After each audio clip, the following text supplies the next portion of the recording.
Marc-The Production, take 2.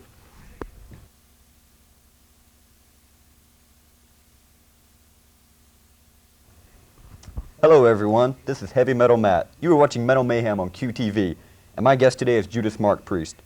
Mark, thanks for being here. Oh, right. Good to see you, Matt. So what have you been up to lately? I've been trying to be real busy, you know. I've been doing a lot of homemade biscuits and stuff like that, and making as much food as I can, because I'm really hungry these days. Well, could you tell us a little bit about your upcoming album? Our next album is called All the Food Steve Can Eat.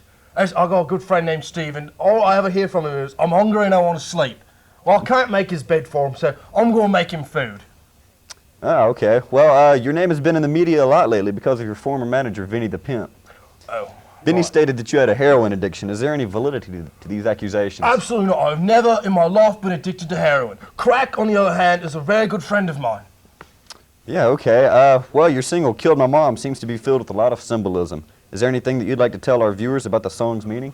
Well, you see, Killed My Mom is really a euphemism, because I didn't actually kill her. I had someone else to do it for me.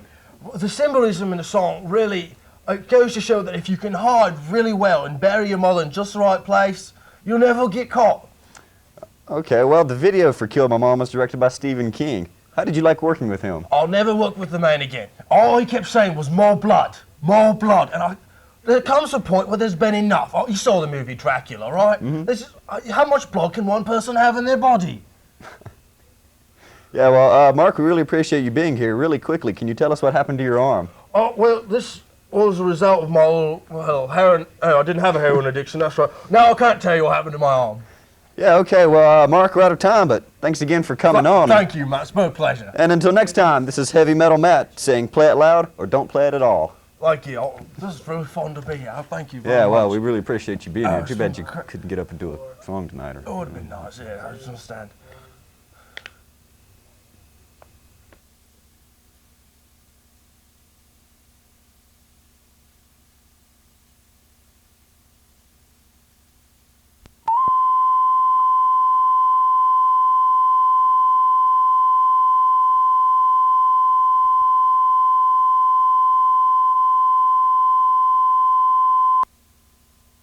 Marc-The Production, take 3.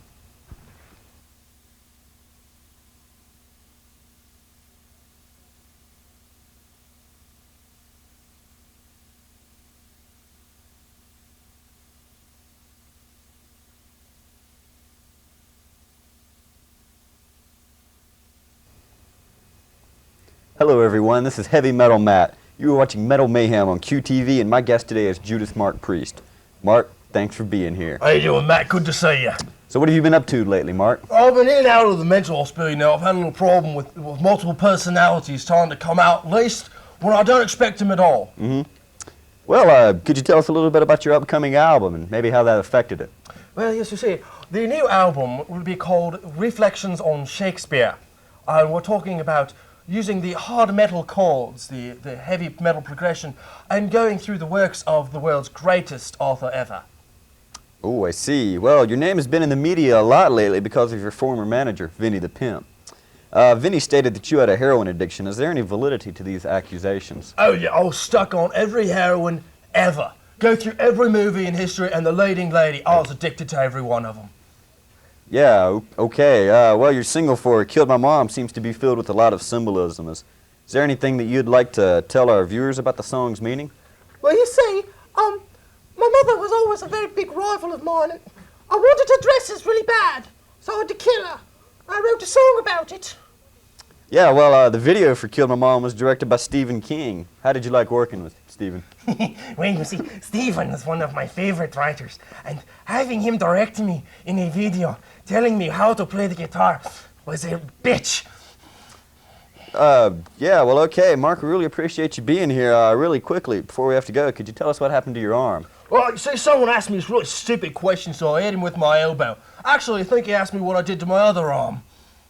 Yeah, well, Mark, we're out of time, but thanks again for coming on, and until next time, this is Heavy Metal Matt saying, play it loud or don't play it at all, and You know, you're really cute. Get out of here now. You're really cute. Well, go away.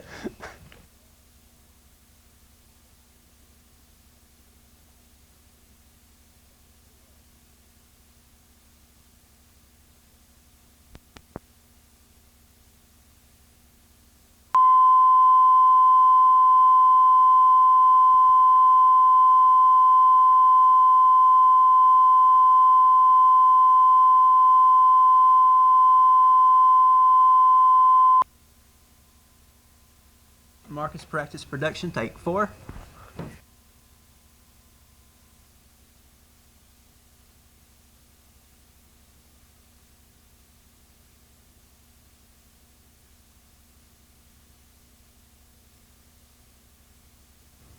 Hello everyone, this is Heavy Metal Matt. You're watching Metal Mayhem on QTV, and my guest today is Mark Judas Priest.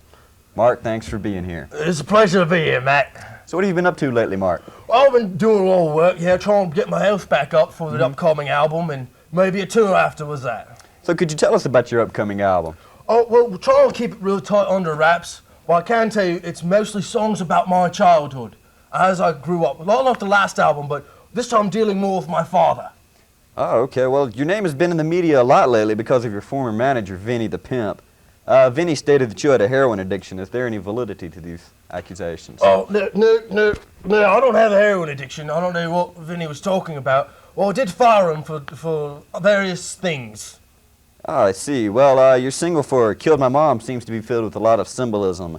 Is there anything that you'd like to tell our viewers about the single's meaning? Well, the song was written about my mother, who died when I was about 14 in a car accident, you see. And the symbolism basically is make sure whenever you leave your house that your brake fluid's there. Because if someone drained it for any particular reason, you ain't gonna make it home. Yeah, well, the video for Killed My Mom was directed by Stephen King. How did you like working with him? Oh, the man's wonderful. He's a very soft-spoken man, believe it or not, with all the terrible things he has to do in his books. Very soft-spoken. I had to tell him, more blood, which had nothing to do with the song, but I wanted it. And he's very obliging, very nice man. Well, Mark, we really appreciate you being here. Really quickly, could you tell us what happened to your arm there? Well, we had a little bit of a problem on the set. We were doing some pyrotechnics, and it was over in the stage right area. And after I finished playing my guitar, I wanted to talk to the pyrotechnician. I forgot to ask if we were done shooting, and it kind of went off and caught my arm. Well, Mark, we're out of time, but thanks again for coming on. And It's been a pleasure, Matt. until next time, this is Heavy Metal Matt saying, play it louder. Well, we fucked that up.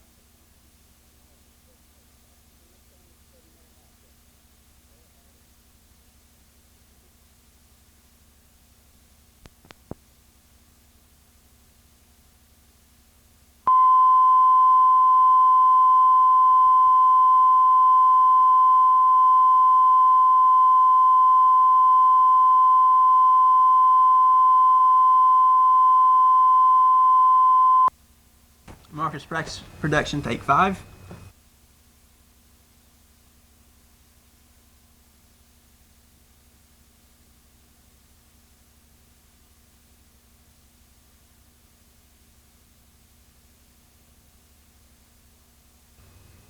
Hello, everyone. This is Heavy Metal Matt. You were watching Metal Mayhem on QTV, and tonight's guest is Mark Judas Priest. Mark, thanks for being here. It's a pleasure to be here, Matt. So what have you been up to lately, Mark? I've just been hanging around a lot with other musicians, hanging out with the guys from Iron Maiden and Motley Crue, just, drinking and having a good time. Cool. Well, could you tell us a little bit about your upcoming album? The upcoming album is going to be really hardcore. We're using a lot of guitars and cowbells and a few cows, actually. Oh, I see. Well, your name has been in the media a lot lately because of your former manager, Vinny the Pimp. Oh, Vinny. Vinny stated that you had a heroin addiction. Is there any validity to these claims? At the time Vinny was my manager, I did have a slight problem. But I've put that all behind me now and I've moved on. I'm now on to more things like LSD and cocaine. I think that heroin is too much of a downer for me. Well, your single for Killed My Mom seems to be filled with a lot of symbolism. Is there anything that you'd like to tell our viewers about the song's meaning? Actually, there's no symbolism whatsoever in Killed My Mom. It's a very straightforward song. I killed my mom. That's all I can say about it. Okay, well, the video for Killed My Mom was directed by Stephen King. How did you like working with Stephen? I enjoyed working with Stephen, but Stephen, if you're watching, I'd like to say I'd like my money back. I had to loan him about $3,000 for his heroin addiction, and he never paid me back, and I really need the money because I'll need some cocaine. Well, Mark, we really appreciate you being here. Really quickly, could you tell us what happened to your arm there? Oh, this is just a bit of an accident on a fishing trip. I was casting away and accidentally with the hook caught the back of my elbow. And when I cast, the line took it and brought my arm all the way around 360 degrees. Well, I see. Well, Mark, we're out of time, but thanks again for coming on. Thanks for having me. And well, kids, until next time, this is Heavy Metal Matt saying play it loud or don't play it at all. That's right. Play my album really loud. Yeah!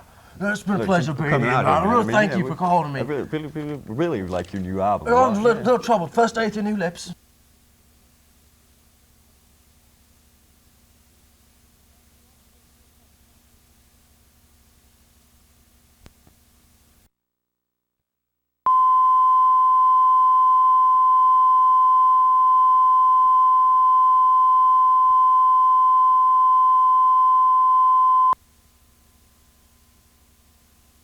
Take one.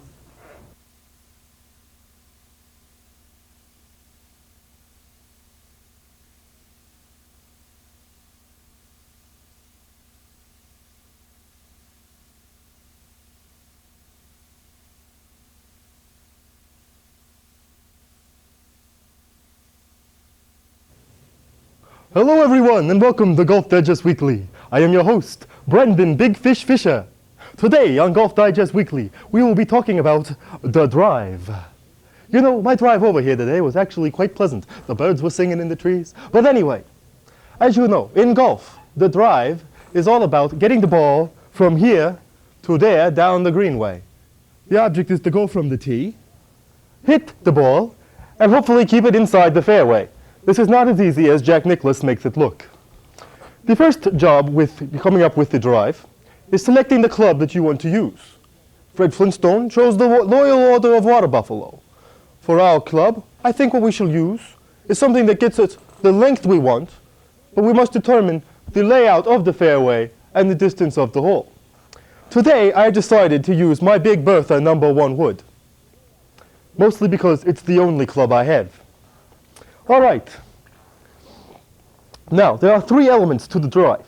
The first is the backswing. Notice you go back. The second element of the drive is the forward swing. Notice I go forward. And the third element is the follow through. I think each of these is pretty self-explanatory based on their title. Now, on the backswing, it is crucial to keep your left elbow, that is this one, straight. You bring it in while bringing the club face back parallel to the ground. I will demonstrate again. Note how the arm is straight and the club face is parallel to the ground. Now, during the foreswing, you must rotate your hips like this. You rotate like Desi Arnaz used to do for Lucy. Rotate! But you must keep your head down while you rotate, thus making sure you rotate in good circles. There, I go from my voice to Desi Arnaz like that. It's beautiful being in TV. Now, how about the follow-through? How about the follow-through? Well, on the follow-through, your weight should be on your left side. Your hips should be facing your target, and your left leg should be straight. And dang, this is uncomfortable. But it doesn't last long because as you are driving, you hit the ball and it goes forward. All right. Now, if you're like me, you find that you do all of these things very well, and the ball just soars forward. Forward. If you're not like me, you'll know that you have a small problem doing this. So, do it like me, and you will learn. First, put the feet shoulder width apart. Your shoulders, not mine. Center them on the ball, and have the arm straight down. I can't decide if I want to be me or Desi Arnaz. How about that? Looking at the ball, start swinging your hips back and forth, and go into the backswing. Note that the arm stays straight along with the club, and the club face is flat with the ground. When you swing forward, rotate the hips, connect the flat face of the club to the ball, and follow through. Combined, it would look something like this. As I said, something like this.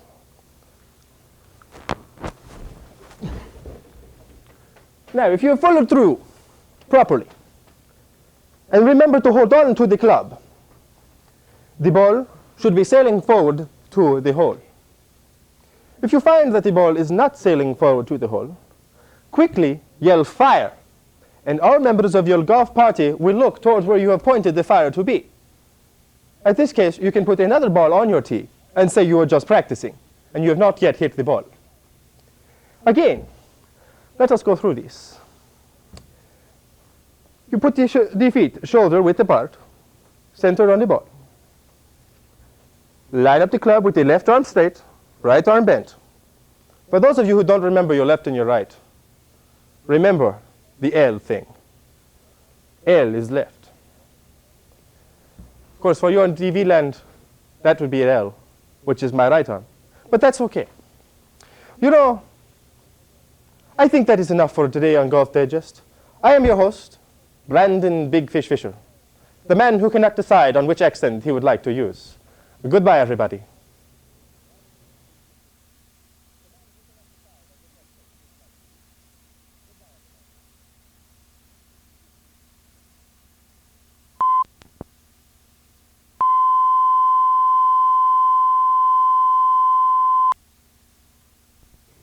Golf Digest, take 2.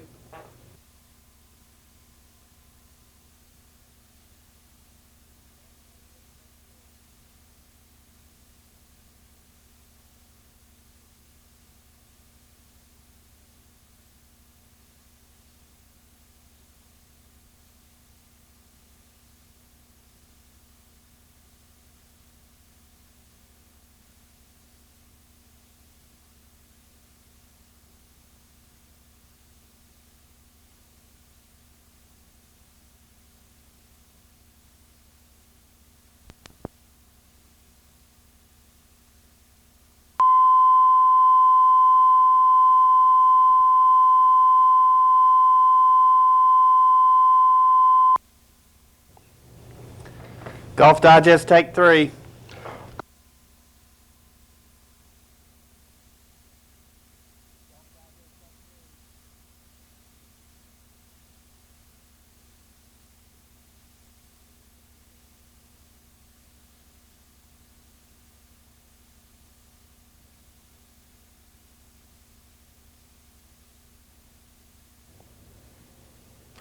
Good evening. I am your host, Brandon Big Fish Fisher, for today's episode of Golf Digest Weekly. Today on Golf Digest Weekly, we'll be discussing the drive. You know, I had a rather pleasant drive over this morning. Lots of trees, birds singing. But you don't want to know about that. We're here to talk about golf. We're talking about the drive today. The drive is what you use to go from the tee down the fairway as close as you can possibly go to the hole. And you know, it's not quite as easy as old Jack Nicklaus makes it. So, let's start off our Golf Digest today talking about the club. First, you must choose the club that is right for you. Fred Flintstone chose the Loyal Order of Water Buffaloes. I prefer the Kiwanis. But for golf, we're going to use Big Bertha, my loyal #1 wood. Why? It's the only club I own. When we're talking about the drive is our method of taking the little white ball from here and sending it all the way down the green stuff to the little black hole down there. When you use the drive, there are 3 components of the drive. The first component of the drive is the backswing. Notice, going back. The second component of the drive is the forward swing. Notice, going forward. The last component of the drive is the follow through, noticing that you follow through. Now, we shall take these each in their own separate times. The first part of the drive is the backswing. For the backswing, keep the left arm straight. That would be this one. Left arm straight. And the club face, this part right here, parallel to the ground. So you go back, keeping the club face parallel. Now, when you swing, you don't want to watch the club. This should become a natural reaction for you. There we go. We have our backswing. Notice the light bevel of the foot. I learned that from my wife. There we go. Now, for the forward swing, you still keep your eyes, excuse me, let us go back to the backswing. Keep your eye on the ball. The ball's right there. The arm and the club should be a natural reaction for you now. The forward swing going from up here all the way down, connecting the flat face of the club to the ball, should be a natural reaction at this point. You've got the straight arm and the flat face connecting. The follow-through means exactly that, following through all the way. You want to conduct all your power all the way so that in the end you can take the ball straight down the fairway. All right, so let us put these three components together. Looking at the ball, we have backswing, forward swing, follow through. Now, let us talk about your body. For the body, we must remember, keep the feet at shoulder width apart. Center yourself on the ball. We all know what that means. Set yourself up. Now, it's going to take a little bit of a weight transfer. As you bring the club back, you are beveling your left leg and putting your weight on your right leg. So you're going that way. As you swing forward, your hips twist, facing your target, the weight goes onto your left leg, and you bevel your right leg. So in a fluid motion, it resembles that. The follow-through, your hips remain face towards the target, and your arms continue along straight down the fairway. Hopefully, this will make sure that you get that shot straight down the fairway that you want. In the event that your ball does slice, and you are unable to get the straight shot you wanted, there is a simple remedy to this problem. Once you've noticed your ball is slicing, yell, "Fire!" Thus, all of your party members will look for it, and you can replace your ball, saying you have just been practicing. So, once again, center yourself on the ball, pull back, and the follow through. If there are any questions, you can reach us at Golf Digest, P.O. Box 1010-1010-10, Orlando, Massachusetts. Join us next week. We'll be discussing problems of playing golf during pregnancy. Thank you very much. I am Brendan Big Fish Fisher.